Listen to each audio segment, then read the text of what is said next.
Thank you for tuning in to the best parenting show on the internet, Post Daily Dose. It's the Post.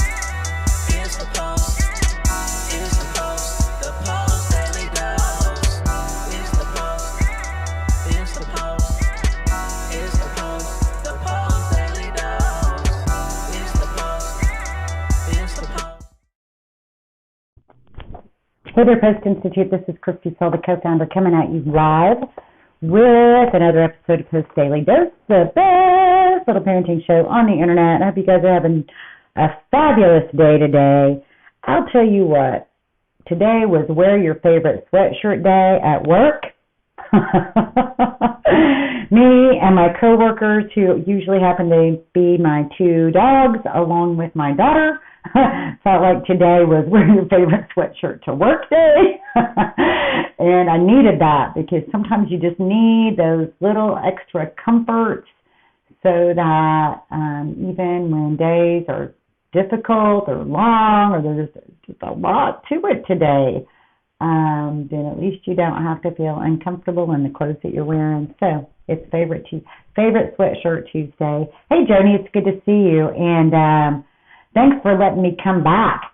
After our live yesterday, I came back later last night because I'm a percolator. Sometimes it takes a while for me to finish thoughts or complete thoughts, or I kind of have to let things percolate and imagine a little bit so that I can get a little deeper. And so thank you for letting me come back and add a comment to our conversation yesterday when you were talking about your son and challenges around water and just kind of brainstorming about ideas. And Bethany, I'm glad, Yahoo, you did it too. Yay. Let's plug the books just real quick. Brian's book, From Fear to Love, that you can get on promotion at feartolovebook.com. $7.95 is the cost on that site. And when you buy it, you get an immediate download version that you can listen to on audio, plus a couple of other bonuses. So that's pretty awesome. And we've got Brian's book, The Great Behavior Breakdown, that you can get on our website, postinstitute.com, or on Amazon, and also this incredible workbook. And I do mean that this workbook is incredible. It will invite you deeper and deeper into self-understanding as well as understanding of your child. And it is through understanding, it is our belief that it is through understanding that once we really embrace a different paradigm of understanding, that is the avenue for creating change and coming up with ideas of things that might be helpful to you and to your family. Joni, you said you needed to reread, and I'll be honest with you, I can't tell you how many times I've read that book.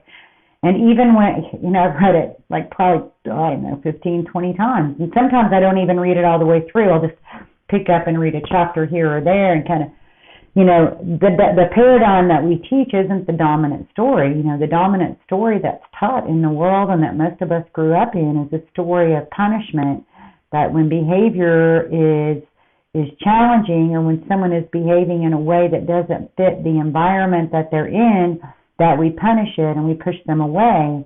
But what we know is that, especially for children who have pre-birth and early life trauma, whose brains are sensitive, stress sensitive, who are rejection sensitive.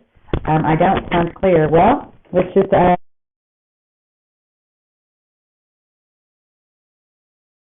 microphone off. So sometimes it connects and then it disconnects, in the middle of talking. I don't know why it does that. So maybe I just need to get a new microphone. But what I was saying is that for kids who come from tough places, pushing them away, sending them away with their upset feelings, actually any child, when we send them away with their upset feelings, like with timeout, we're not actually giving them any tools to learn how to calm.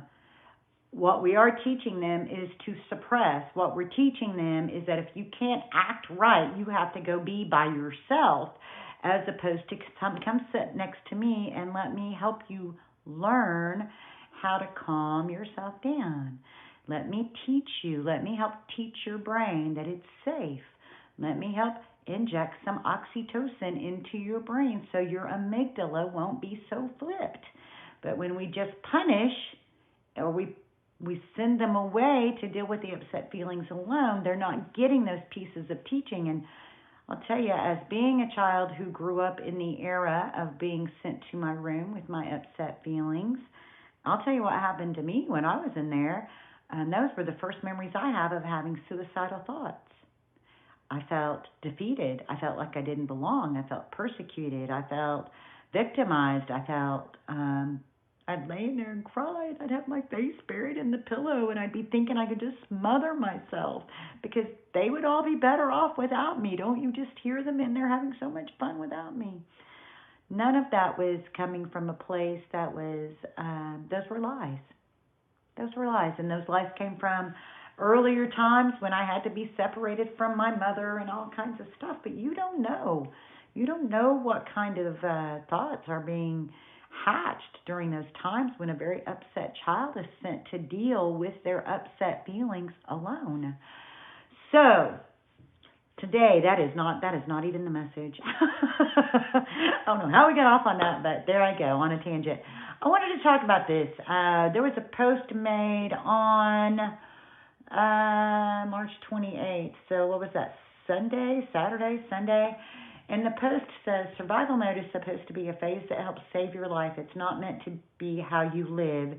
This is from Michelle Rosenthal, author of Your Life After Trauma. I've not read the book, Life After Trauma. I find that to be a very interesting quote. And it speaks directly to the reality that coping mechanisms that are developed in one place can linger much longer than what they're needed. We talked about that a little bit last night. So when survival mode, but something that we have to note is survival mode isn't necessarily something that is being actively picked, actively, consciously chosen. And that's kind of what got talked about in the comments, and I found it really interesting, the concept that some people think that someone is literally choosing to live in survival mode versus understanding that the amygdala is sensitive and it senses stress and distress and dis-ease, and then it expresses cortisol, the stress hormone, and our brains become overwhelmed with the stress hormone. And in that place, our fight, flight, and freeze and fawn mechanisms kick into gear. And so some people, their brains are so sensitive and they've had very little support in being able to manage that level of sensitivity because of trauma, that it's very hard for them to not continue to function in survival mode, because we're talking about the amygdala, we're talking about the hormone cortisol, we're talking about neurological pathways or coping mechanisms, ways of thinking and perceiving that have all been well ingrained in the mind-body system. And if the trauma happened pre-birth to around age 4 or 5, then we're also talking about the reality that the nervous system has been developed. Those are the formative years, because your brain is in formation. And when trauma is occurring during the formative years, then your brain doesn't have a before the trauma. It is rooted and it grew in trauma. Just like if you take a daisy and you put the daisy in water that has green food coloring, what's going to happen to the daisy? It's going to turn green. Get it? If the brain is rooted in trauma, the trauma permeates the mind-body system, very similar to that green water being soaked up into the daisy and turning the whole daisy green. So survival mode is supposed to be a phase that helps save your life. It's not meant to be how you live.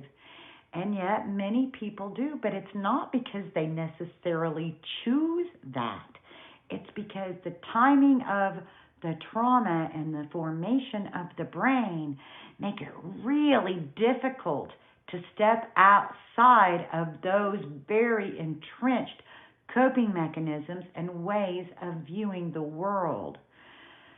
So, so the love that you give, when you're pouring all that love in, one thing we know it's doing is it's helping build oxytocin at the brain level. And when oxytocin is present, that helps to modulate the cortisol. So if you like, everybody's like, man, that's a good explanation. I like that visual. If you like that visual, then imagine that the love that you are pouring into your child is like clear, not just clear water, but clear, sweet water. Because when you add a little bit of Sprite or a little bit of sugar to the water that the daisy's sitting in, the daisy will last longer. Flowers last longer when they have a little Sprite mixed in with their water. So a little extra sweetness to that clear water. Imagine when you're doing daily time in, that's like watering your daisy with clear, sweet water to help flush out the trauma. Now it's not as literal as that. It takes time. It takes repetition. But to think that people are literally actively making the choice, I would invite you to reconsider the fact that anyone is actively making a choice to live in survival mode. It is a condition of the brain, and the love that you give helps to recondition the brain that there's more safety than they realized, that the world is a safer place than what they experienced at a different time in life, that there's plenty of love, there's plenty of food, there's plenty of room, there's plenty of love. Oftentimes survival mode gets activated when there's a feeling of lack. And so helping them remember that there is plenty, plenty, plenty. And love is a beautiful thing. The more we spread it, the more it grows.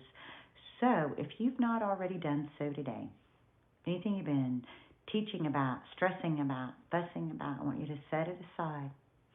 Press pause on all that frantic, being afraid that they're not going to get where they need to go, because they're going to get there. They're going to get there. And everything that you're wanting for them is right on the other side of relationship. So push pause on all of that, all that stress, and go be the clear, sweet water that your little daisies need. Their language, their most preferred language is love and play when they're little.